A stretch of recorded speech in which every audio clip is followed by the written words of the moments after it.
Jusqu'à 9h, Good Morning Business. Et ce matin, à 7h43, Patrick Pourbet, le directeur général de MSC Croisières France, Belgique et Luxembourg, a plaidé sa cause auprès du gouvernement français. Car les ports français, figurez-vous, nous ne le savions pas avec Sandra, sont fermés toujours par décision administrative. On ne peut pas faire de croisière depuis la France, alors qu'on peut le faire depuis l'Italie. Et oui, c'est ça. Et que donc, pour l'instant, les Français, à moins de passer la frontière, mais vous savez que Emmanuel Macron veut surveiller les frontières pour Noël, apparemment, enfin, c'est ce qu'il dit, en tout cas pour le ski. Pour l'instant, on ne peut pas prendre un bateau de croisière depuis la France. Non, aujourd'hui, en effet, les voyages sont interdits, donc on attend avec impatience le cap du 15 décembre, où on aura peut-être de nouveau la liberté de voyager, et à ce moment-là, de rejoindre le bateau, mais malheureusement pas en France. Et donc, on est évidemment pour parler aujourd'hui avec le préfet, puisque la décision ne sera plus prise au niveau gouvernemental, mais au niveau de la préfecture de région. Et donc, nous, les discussions vont bon train avec le préfet, qui examine en détail notre protocole sanitaire qu'on a mis en place, nous, depuis le 16 août. Il est très important, très renforcé. Absolument, il est très complet. Il est plus complet, en fait, que tout ce qu'on peut imaginer à terre, puisqu'on domine, en fait, tous les éléments du navire, qui est un village flottant. On a un contrôle qui est 360 degrés, même pré-croisière, puisqu'on demande un test PCR 72 heures avant de monter à bord. On refait un test antigénique à tous les passagers avant de monter à bord. Tous les passagers. Et ça garantit évidemment plus toute une série, une batterie de mesures importantes. Une question directe. Est-ce que vous avez eu des cas, de Covid, c'est toujours possible, et 2, de contamination sur un bateau depuis 2 mois, par exemple? Non, la contamination n'est pas possible, en fait, parce que si même on avait un cas suspect, on est capable de l'isoler à bord, et tout est prévu pour qu'au prochain port, le passager puisse descendre, être accompagné, rapatrié chez lui avec une assurance qu'on a mis en place. Donc, tout est bordé. Donc, la contagion, non. Donc, vous n'en avez pas eu? Alors, on a des cas suspects, on a ce contrôle avant de monter à bord qui est important, et là, en effet, on a toutes les semaines des cas suspects.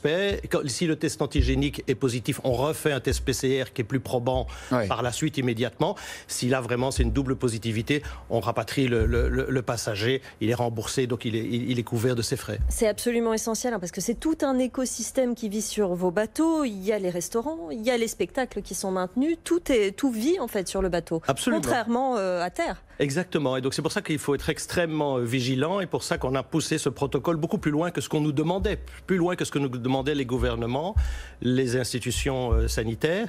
On a été plus loin pour assurer une garantie parfaite. Et aujourd'hui, c'est 30 000 passagers qui ont déjà voyagé depuis le 16 août en parfaite quiétude grâce à ce protocole sanitaire. Et donc on espère maintenant rapidement, avec peut-être la nouvelle liberté de voyager à partir du 15 décembre, d'annoncer en même temps une superbe nouvelle, de partir en croisière à Noël.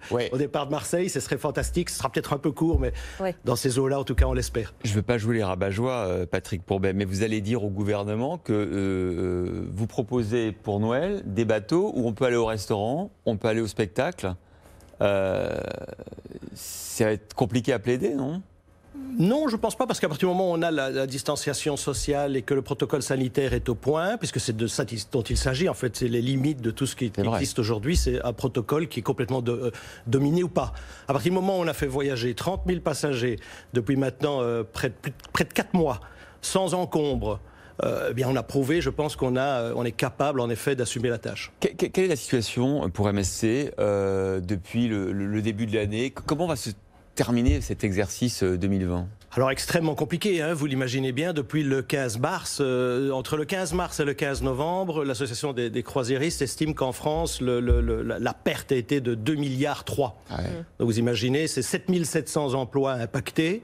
La croisière, ça représente en France, en effet, sur une année normale, 5 milliards, 25 000 emplois. Donc ce sont des chiffres quand même conséquents. Y compris les emplois indirects? Avec les emplois indirects, bien évidemment. Autour de la ville de Marseille, qui est quand même le port principal en France, vous avez une activité très importante et qui est riche pour les Marseillais. Du coup, vous avez une partie de votre personnel en chômage partiel? Alors on a une partie on est en chômage partiel, bien évidemment, et puis on est avec des équipes évidemment qui ont repris la mer depuis le 16 août, et petit à petit on espère pouvoir reprendre tout ça le plus rapidement possible, évidemment dépendant de l'évolution du Covid. Vous avez une flotte de 17 navires, combien actuellement naviguent sur les mers? Alors aujourd'hui on n'en a qu'un.